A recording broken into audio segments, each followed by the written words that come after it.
Are we live? Are we live? Are we live? Devils fall in embarrassing fashion to the Tampa Bay Lightning on their home ice tonight. They fall 8-4. They drop to 17, 13, and 1 on the season. They are 5-9-0 without Jack Hughes. They are 9-13 since that 8-game winning streak. Remember that?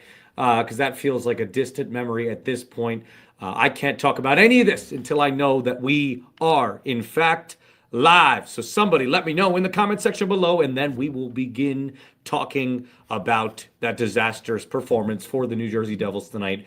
The first such performance of the season in which a goalie was pulled for bad performance, in which Jacob Markstrom was pulled for bad performance. Just awful, awful night for the Devils. Embarrassing night for the Devils. But once again, cannot discuss any of that until somebody tells me that we are live. So let's do that. First of all, I'm actually going to start a goal for Super Chats as well. I have this Carhartt Devils hat that I could give away, same brand as this. 47 brand just came out with that line, so I'll give it away to one of the Super Chatters that ends up donating to us tonight, because that would help us in a very big way. And I'll answer your questions in the Super Chat and whatever you guys have to contribute. Okay, we are live. Ghost Dog says that we are live, so I'm just going to assume that we are. Thank you, everybody, for tuning in to us here on Speaking of the Devils. I'm your host, Ryan Novozinsky, joining you live from the Prudential Center Media Room, the site of the Devils' 8-4 loss to the Tampa Bay Lightning tonight. I know at one point the Lightning had scored even more than the Tampa Bay Bucks. I'm sure that did not stand. Let's see. Yeah, that did not stand. The Bucks have 20 points tonight. But for that to be the case for a while there is once again just embarrassing. Before we get into this show, I have to thank our friends over at New Spine for sponsoring us here on Speaking of the Devils with 7 locations. They are New Jersey's leading institute for minimally invasive spine surgery. Live your best life pain-free. Visit New Spine. That's nu-spine.com today to find a location near you. Now let's jump right into this, guys. I'm not going to go like goal by goal here because there were 12 goals in this sucker, but we'll start early on. I mean, look, the Nick Paul goal, bad giveaway by Crookshank at the blue line that leads right to the goal. Then Radish scored, so there was 2 goals in 51 seconds, 2 goals on 4 shots. Radish was the missile from the point on the screen. I think it was Hagel that screened Marks from there. Luke Hughes scored to kind of cut the deficit in half, so it was 2-1 at one point. Nice little deke from Luke there to coast by the defender there. Can't remember exactly who the defender was, but near the right face-off circle, and he got the shot past Johansson, who I actually thought was like going to be early on. There were signs that he was going to be bad, and I thought the Devils would have his number tonight. Evidently, that was not true. Then Holmberg scored and it just sucked the momentum right out of the Devils. Markstrom in an abject disaster, pulled after giving up 3 goals on 7 shots in this one. Not even 8 minutes into the game, Markstrom has been unbelievably bad to start the season. He's given up 3 or more goals in all but 2 of his starts this year. He has started 15 games. I'll give you an even bigger picture for you guys. This is a shout out, a courtesy of our man Perrin, who pointed out these statistics to us. At ParrenD91 on Twitter, on X, whatever you want to call it, says, since his injury that took him out a little under 2 months last season, Markey has started 33 games and has given up 3+ goals in 24 of those. Started 33, given up 3+ in 24 of those games. That's 73% of his starts. That is horrible. That is horrible. Jacob Markstrom getting a little testy after the game when asked about it. I understand the frustrations are high, for a goaltender after a game especially. But that was, reporters are asking him obvious questions after the game. Obvious questions like, are you playing through an injury right now? He says no. And he kind of turns it back on the reporter and says that basically, oh, are you saying that because I'm bad? Because I've been bad, and kind of has, and then he skips over the question, doesn't answer the question. Then he goes right into another reporter asked him, how he would assess his season so far, and he said not good enough. And then he said, in kind of a sassy way, says you're in a testy way, says you. So not a great look there from Markstrom, especially you sign a 2-year, $6 million per year extension, and that hasn't even kicked in yet. And you're this is how it's been. This is how things are going. What, 24 something like that games into the season? It's definitely more than that. Quick math, it's like 31 games into the season. So again, not a great look from Markstrom there. He gets pulled right after that, and we'll pull up the nerd numbers as well. Let us see. Let us see if I can screen share these.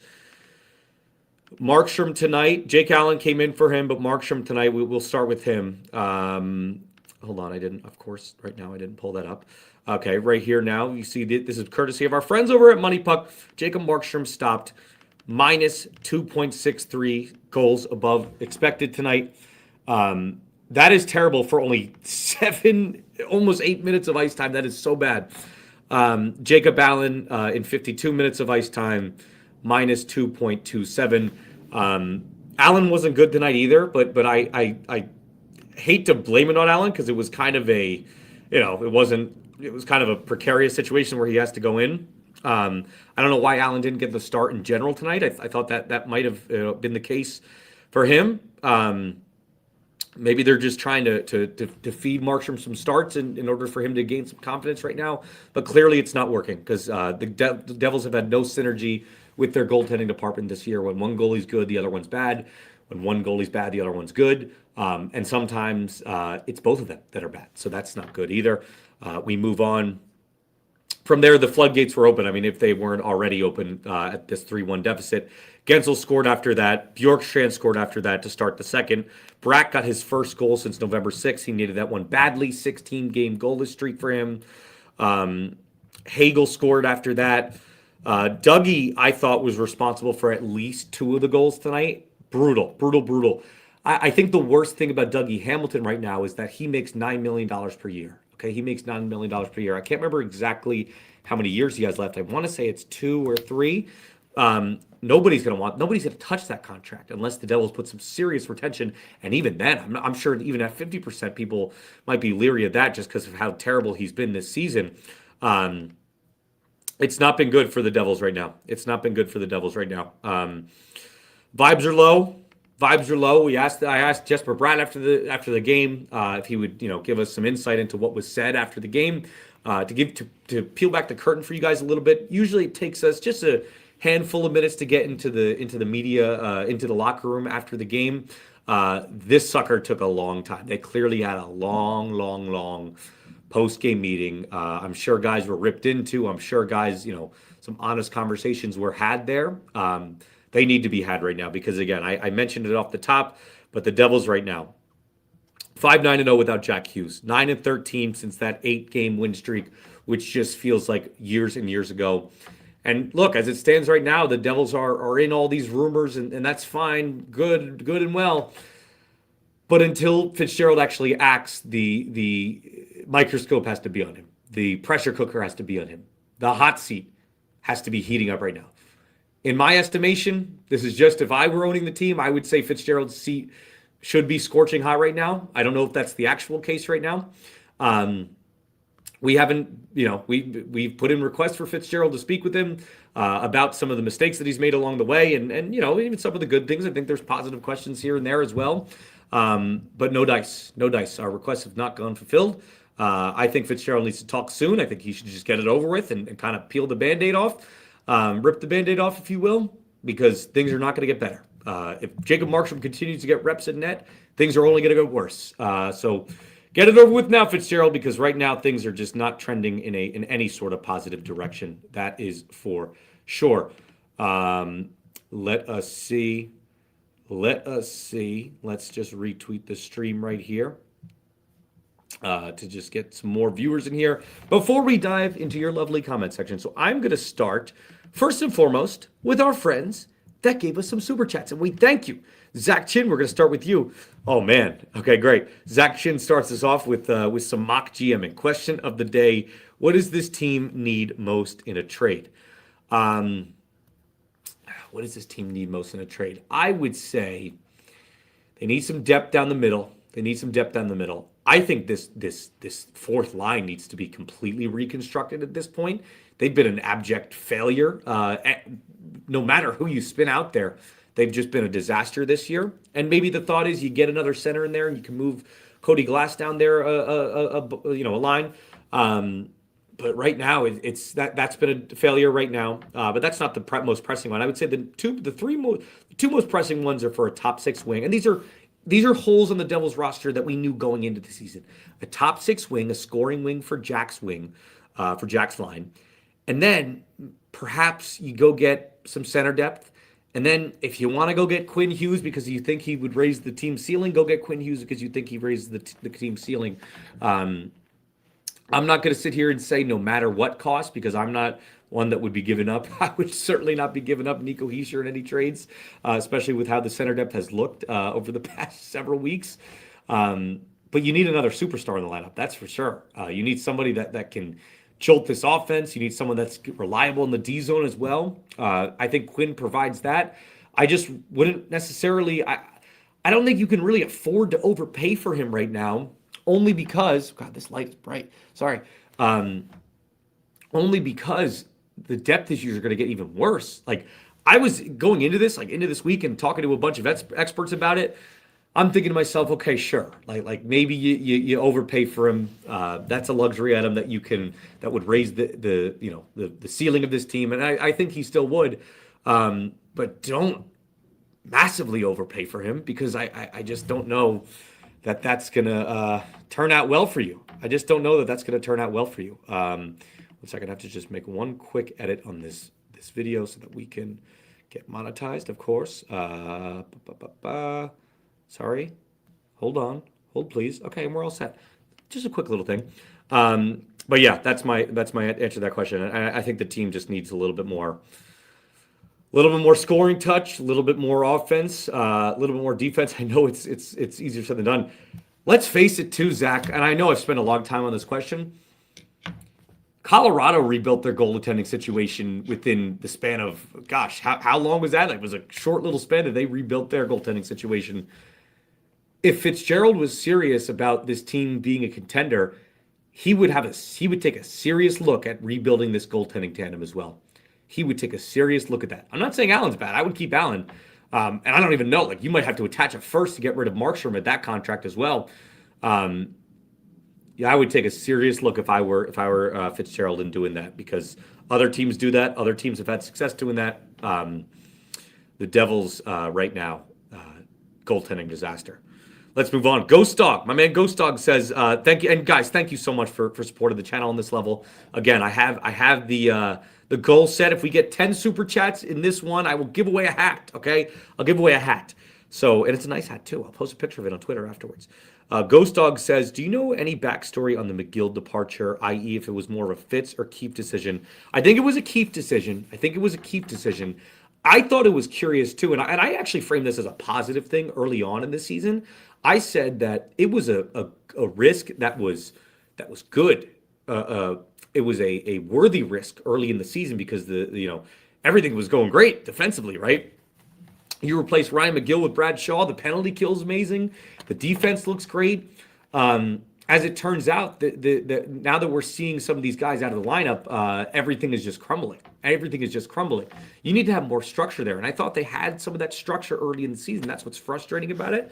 While I don't know the exact backstory, I think that the Devils have Brad Shaw was very, very highly respected. I know Brad Shaw was very highly respected. Not to say McGill wasn't, but I think that Keefe almost saw it as an opportunity to where, if we can get this guy and he's kind of out there and floating out there, we can add him to our staff. Great. I'd have to look back and see if there's any connections between McGill. I can just look it up right now. Ryan McGill, Sheldon Keefe connections. Maybe they were on the same staff some point. Let's see. But no, I guess they haven't. I guess they hadn't been on Ryan McGill. What am I talking about? Brad Shaw. I don't know if they have had any crossovers between the two of them. It doesn't look like it. But yeah, again, I thought that was risky at the time, and clearly right now it's not exactly paying off. All right, guys, we're going to jump into the rest of the comments now. Hopefully, you guys send in some more super chats, but thank you to the two people that sent us super chats right now. Again, we're going to start off with the people that right after we said that we are live. So let me go do like some Command F situation right now to find where we were when we were live, because the chat was just freaking blowing up, and I appreciate that, guys. Devils fans are amazing whenever team is good, team is bad. Devils fans are show up regardless, and we appreciate you guys for that. And we start here with Max Petinoff. What's the temperature under Fitzy's seat right now? Hot, boiling, or just starting to heat up? If I were to pick one, if I were to guess, and this is just a pure guess, right now I would say heating up. I would say heating up. If I were the owner of this team, his seat would be scorching hot. I think this is predicated on a couple things. If Fitzgerald swings and misses on Quinn, I think that there should be a serious discussion as to whether he should be the guy leading this team going forward, because he just kind of can't get that deal done. If you can't get that deal done, like what deal can you trust it to get done going forward? And the other thing is how this team responds. How this team responds to whenever Jack gets back in the lineup. Are they too far gone right now? Are the vibes too low right now where even when Brett Pesci and Jack are back in, are things just going to keep deteriorating? Probably not probably not just in general, but also probably not to the extent of which they've been deteriorating right now. I can't talk tonight. But I would say that, that's another thing. How does this team respond? Do they stay out of a playoff position? That's another point. Like around trade deadline time, that's when, or, maybe even right before, that's when, Josh Harris and Dave Blitzer will have to have a serious conversation about whether he should be the guy leading the Devils through this trade deadline. I'm having the conversation internally right now. I would be. If I were the owner of this team, I totally would be, because, it's a guy that just almost seems to wait too long to make the right move. And look, we get it. We're sure. Like he's leaking out right now that the Devils are making calls, the Devils are working the phones and everything like that. That's all fine and well. But until you make that trade, it's all just talk. It's all just talk. Let's move on. Patrick Booth says, Fitz cannot survive this. He extended Markstrom. He was wrong. He needs to go. That's the other point I was going to bring up. The other thing, and I know that our friend Killabush, I don't know if he's watching right now or not, he's mentioned this about a million times. Fitzgerald's job security, in my opinion, and I didn't necessarily agree with this at first, but Fitzgerald's job security should live and die with the success of Jacob Markstrom. Fitzgerald's job security should ride or die with the success or lack thereof of Jacob Markstrom. If they coast by, if the Devils still go on a crazy playoff run and Markstrom's just solid, whatever, I'll take that back. But right now, it's a disaster. This contract extension is a disaster. It hasn't even kicked in yet. That's the thing that we have to understand. He's got an 874 save percentage. He's got a sub 900 save percentage in his Devils career. I mentioned it off the top, but let's see. I got to pull this up. Of course, I can't find it right now. Markstrom has given up 3 or more goals in all but 2 of his starts this year, and he started 15 freaking games. Let's pull up the other big picture stat from our guy Perrin, who says, since his injury that took him out a little under 2 months last season, Markey has started 33 games and has given up 3+ goals in 24 of them. 24 out of 33. That is 73% of starts. And that is per Perrin at PERRIND91 on Twitter. That's terrible. Fitzgerald's job security should live and die with that. Especially if it blows up in his face. I would say, look, if it blows up in his face in a disastrous way, which right now it looks like it's trending that way, that's when his job security should totally be in question in a serious way. Stanley says Teflon Fitz has no worries, clearly. Yeah. Steve KS says, was Fitz in the Rock tonight? Yes, he was. I did see him downstairs. Is he in the state? Yes, and yes. Fitzgerald was in attendance tonight. He was also in attendance in Boston. I think he was in attendance in Ottawa. I can't say for sure. Max Peninoff says, I think center depth and players want to be here and play hard every night. Yeah, I mean, look, I think you're answering our friend Zach Chin's question, who says, question of the day, what does this team need most in a trade? That's exactly what I said. Center depth for sure. Players that play hard is another good one. Look, you got guys like Dougie Hamilton out there that just are seemingly coasting by this season. Jonas Siegenthaler, same thing. Like I feel like there's a lot of guys that you can kind of pick and choose, and I know there's a lot of responsibility on some of these guys right now, given the injuries, and that's fine. But at some point,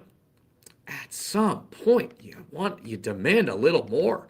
You demand a little more from some of these guys. So, if they're not going to do it, get somebody else who will. Dave D95. Fitz should not be allowed to make any moves as it will be detrimental to the team, as he will do a desperate move to save his job and it will cost the Devils. He should be fired before this week ends. So funny you mentioned that. This is exactly the same situation that I ran in with the Giants when I covered the Giants last year.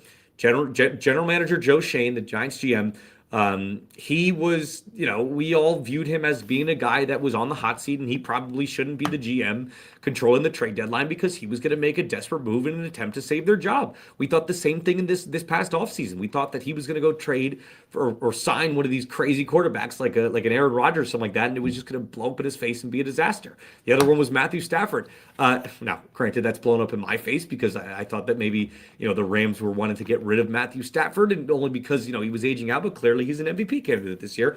So he was right to have interest in him. But anyways, we didn't think that he should be the one steering the ship to make that desperate move. I wonder if Fitzgerald's kind of trending down that same path, if he's going to make kind of that desperate move, so to speak, and it ends up blowing in the Devil's face. I don't know the answer to that question, but I do know that Fitzgerald's definitely working the phones right now, and whether that's a good thing or bad thing, let's see what ends up happening. Let's move on. Captain THC says, is it possible to buy out a bad contract before it even starts? Just asking for a buddy named Tom. Fami Tits. Oh, shoot. I just said tits on there. I'm sorry about that, folks. Viewer discretion is advised. Let me show you guys the answer that I got because our friend Ghost Dog 2252 asked this the other day. He asked about the potential buyout with Jacob Markstrom, and I got an answer from my cap guy. Let's share this tab. Excuse me for one moment, everybody, while I open up this tab. Boom. Hopefully there's nothing embarrassing on my Twitter right now. To answer Ghost and BK's question on the YouTube stream the other day about a Markstrom buyout, here's the answer I got from Jean-Francois CBA, an excellent follow. For all your NHL cap intel. It is impossible to buy out any player during the season. The buyout window is in June, and Markstrom will be ineligible for a buyout because he will no longer have any future year left on his current contract.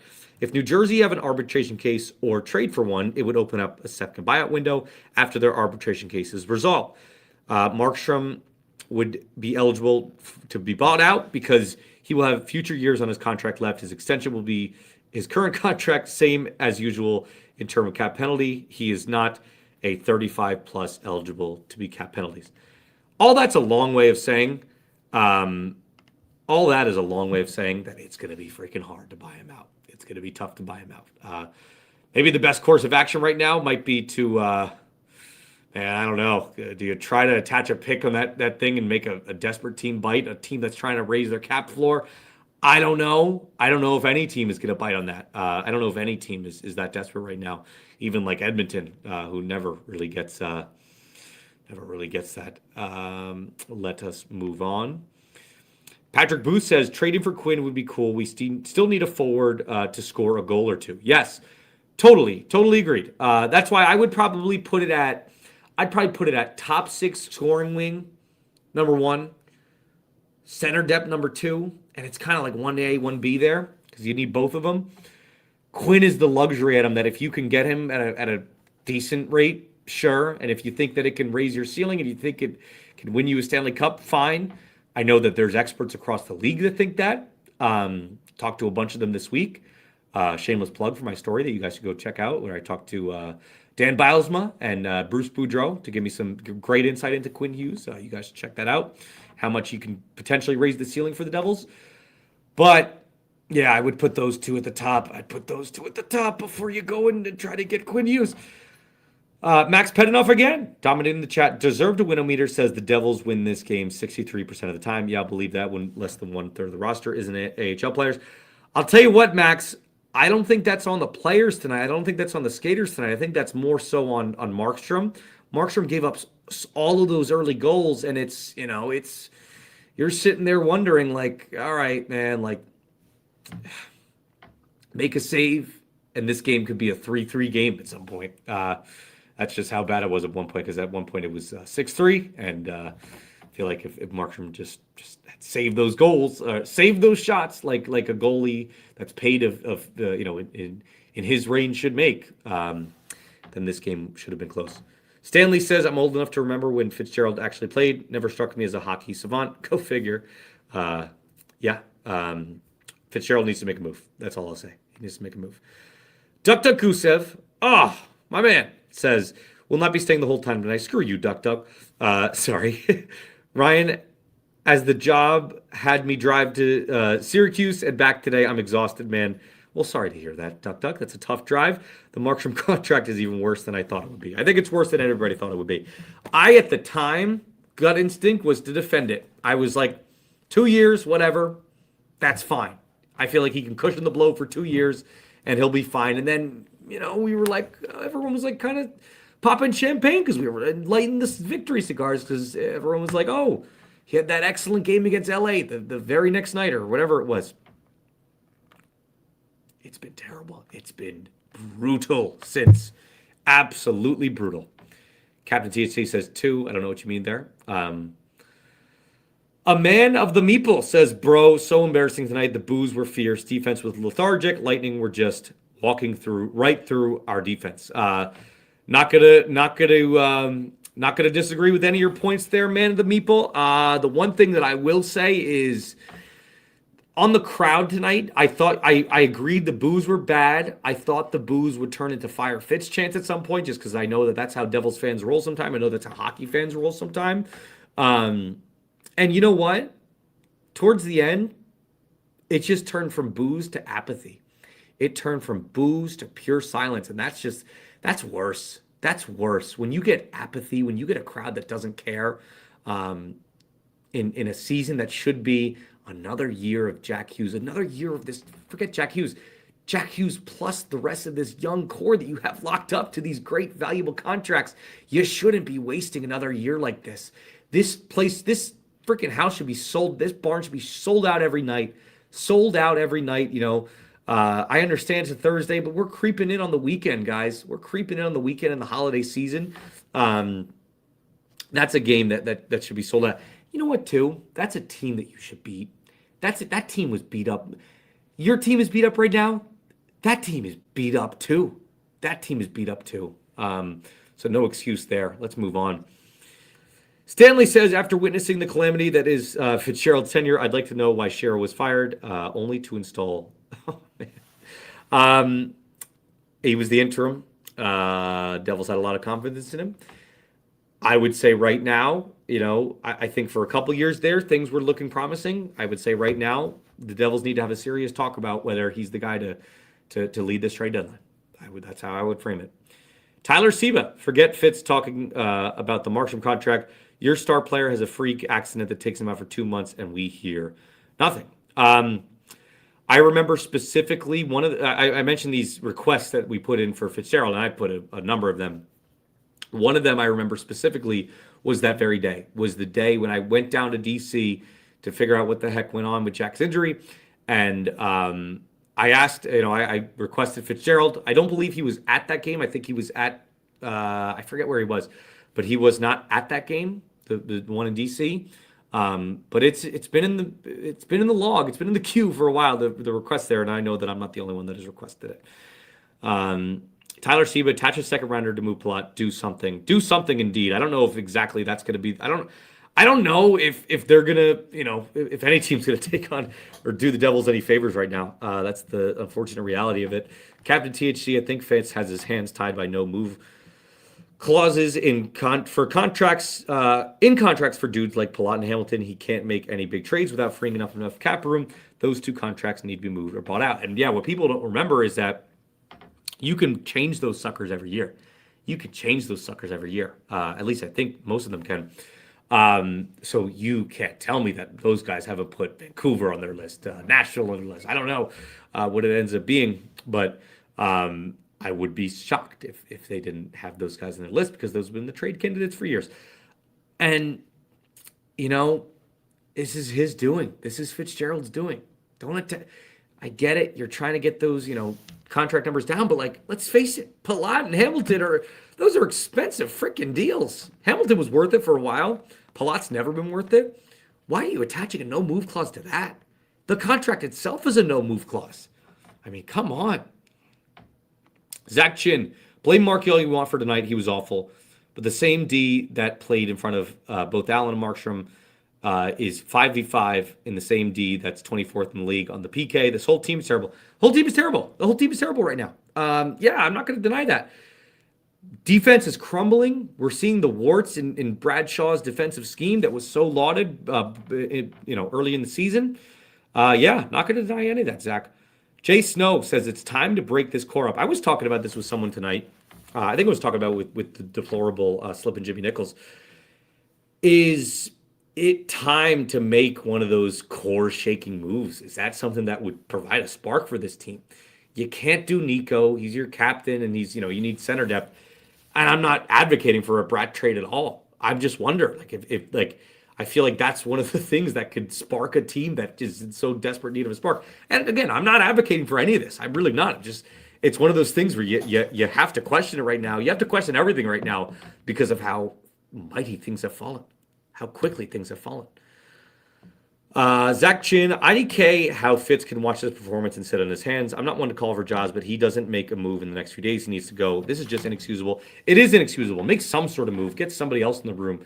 Try to change it up in some sort of meaningful way. Go get a fourth liner. Go get a friggin' fourth. Claim Kevin Rooney on waivers. That was the no-brainer move. It was a freaking no-risk move. Go do that. Go do that. I don't know why they didn't do that. Questionable at best. I think that Fitzgerald, I'm certain he's working the phones. There's little doubt about that. He's leaked that to the media tenfold. But come on. Get the deal done. Let's see. Yeah, Stanley makes a point that I did. Those contracts are of his own doing. Jay Snow says, I don't even want Quinn right now. It's a waste. Again, I think Quinn helps raise your ceiling, but right now this team, he's not necessarily raising Vancouver's ceiling. So how much, is that how much is he really going to raise the ceiling of a team that looks lifeless without Jack Hughes and Brett Pesci? Guys, that'll do it for today. Thank you so much for tuning in to us here on Speaking of the Devils. We will be live right after Saturday's game, 12:30 versus the Ducks, the good Ducks. And then Sunday is that's the stream you guys got to tune into. Quinn Hughes, Vancouver Canucks coming into town. We'll see how that goes. Thank you so much for tuning in. We will talk to you then. Bye-bye.